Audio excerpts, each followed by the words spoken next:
Good morning and welcome. Thank you for joining me here today.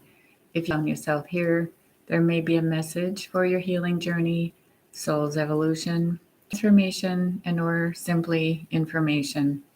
Today I would like to talk about special days in our life, whether it's a day that you actually feel heart-centered or it's a day you're reflecting on a loved one that maybe you have lost. So holidays can be special. They can also be traumatic and or trigger events that are less than desired. So those are all aspects of healing areas that bring forth a message to you, your body, to ping the area that needs trauma healing. So timeline trauma healing may result in weight gain or addictions or anything else than your highest vibration or the best self moving forward. For instance, Christmas. If you celebrate Christmas with your family, it doesn't matter the day or time, it may trigger childhood wounds. Why? Find out and go back. Where is the trauma and who's involved? And heal it within yourself. If it is your birthday, maybe heal that traumatic wound. And if it's a special event of somebody you've lost, heal those wounds. Release that person or animal, places, and things. Different jobs, places you've lived.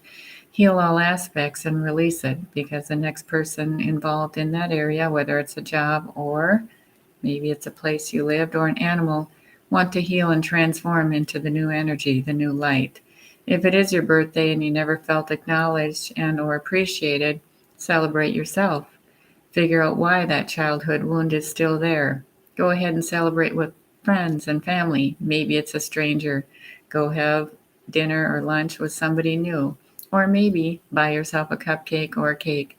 I don't care what you do, but if it feels good to you, within reason, don't throw yourself in jail. But if you do, of course, somebody can get you out most of the time. The point is, enjoy yourself. Let your childhood wounds be healed. Go do something childlike. Maybe make a snow angel. Go have a balloon fight. Have a kite. Whatever you want to do. Run with animals. I don't know. Go to the dog park. Have a coffee.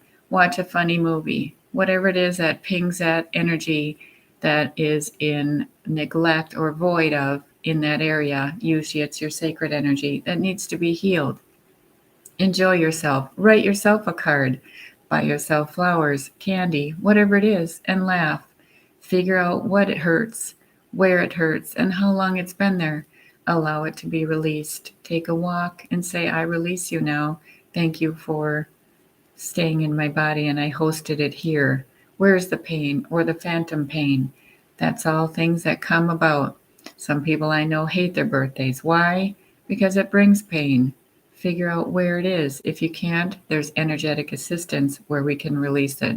I've worked with many, many, many people that didn't even know they were hosting pain in certain parts of their body. They just kept putting on weight, and especially around special events such as birth, death, loss, grief, shame, sorrow, fear. It all comes up, triggers at the most inappropriate time, right? I was at the airport once sitting and there was an open space because I always like to be early. I missed a flight once because I was at the wrong gate. They changed it last minute. No, I was not paying attention. Wouldn't you know, on both sides of me, people sit when there's 20 other seats open. So I just sat there waiting for it. Pretty soon, it was a full-on conversation of why they were flying, and they sat next to me. They lost somebody and they had to fly.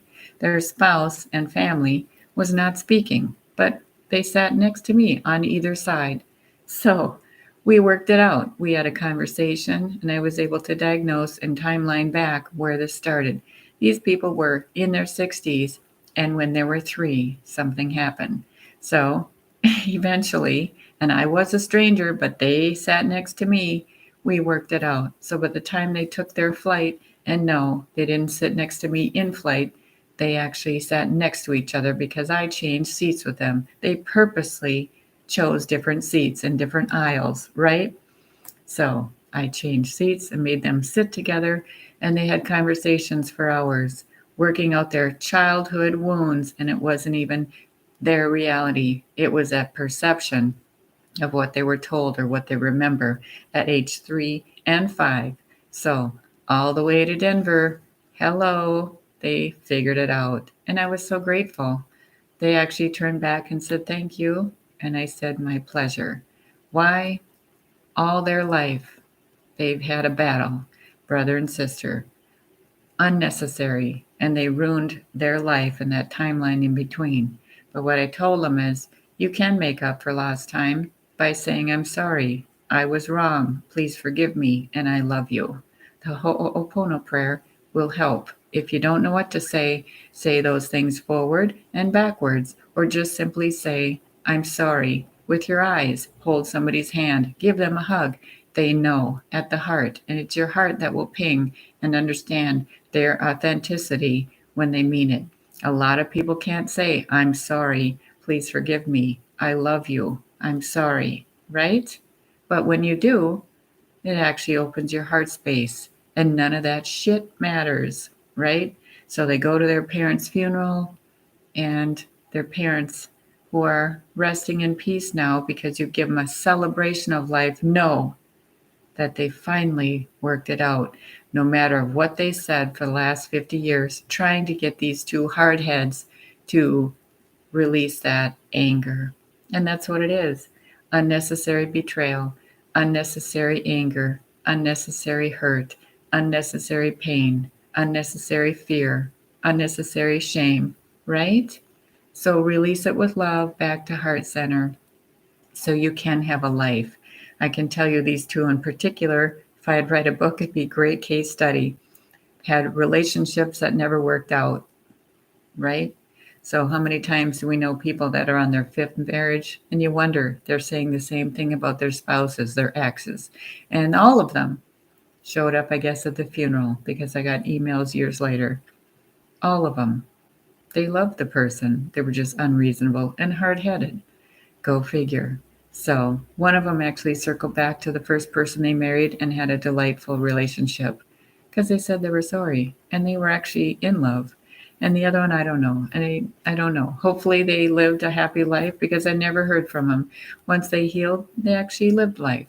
So what I have to say to that is dissolve all conflict, come back to heart center, live with your integrity, say you're sorry or appreciate somebody else's opinion, and don't fight and don't be greedy. That was the other thing.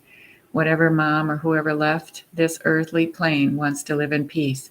Whatever they decided to give to you is their choice. It's not greed. Don't fight over things that don't matter. And get your affairs in order. If you want to leave something for somebody, that's your choice. You don't have to be pigeonholed or forced to do something because you have 10 kids. You decide what matters. And anybody coming into a relationship, you decide what matters. Take care of your business first and decide what you want together. So I hope this helps today. Remember, come from a heart space if you can. If you can't, let's timeline back and figure out the triggers that keep coming up that ruin your life. There's a stalemate to your love, which is not okay. Remember, you matter. Whatever happened in your past is your past, but if you don't heal it, it's your present and it will be your future. So remember, take care of you today and all those special days. If it gets triggered, let's heal that now so you can come fully in your heart space. Namaste.